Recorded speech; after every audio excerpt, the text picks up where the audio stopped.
At the Capitol, state lawmakers in both parties are trying to repeal a very old state law that could be contributing to inflation at the grocery store. The bill eliminates a mandatory markup that, even though it costs you a few more nickels, dimes, and quarters, can and has really added up over the years. Bird flu, international trading disputes, supply chain issues, and worker wage increases are just some of the things contributing to your higher grocery bill. But Miami Republican State Representative Steve Bayshore says an old state law really hasn't helped much either. This law is basically non-enforceable. We have online retailers such as Amazon, for example, already can outprice anyone for that basically matter. So the small business is already at a disadvantage when it comes to that. Bayshore wrote House Bill 1024. It eliminates an old state law in place since 1941, meant to keep grocery stores and retailers from putting each other out of business by forcing them all to mark up their prices by 6%.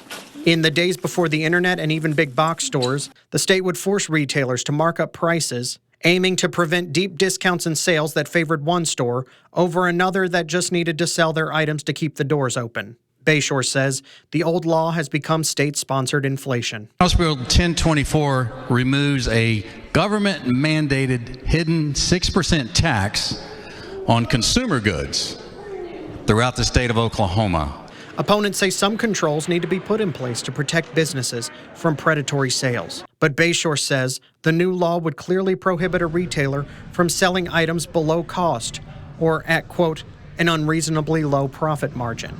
Bayshore says in counties that touch other states, people are going across state lines to save on groceries and other everyday items, believing that a few cents of savings for every item turns into a few dollars that can be used for other things in life. Pick an item. So I picked pet food, for example.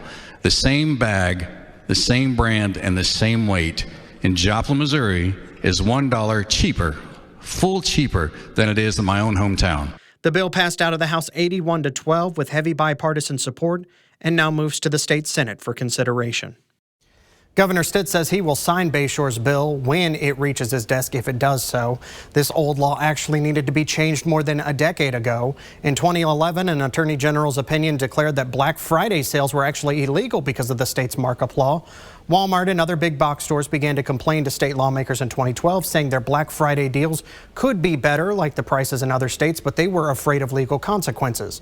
So in 2013, state lawmakers changed the retail markup law to allow for temporary big price drops. By Black Friday 2013, the price of a new TV already on deep discount was actually $60 cheaper than it was being sold for on Black Friday of 2012.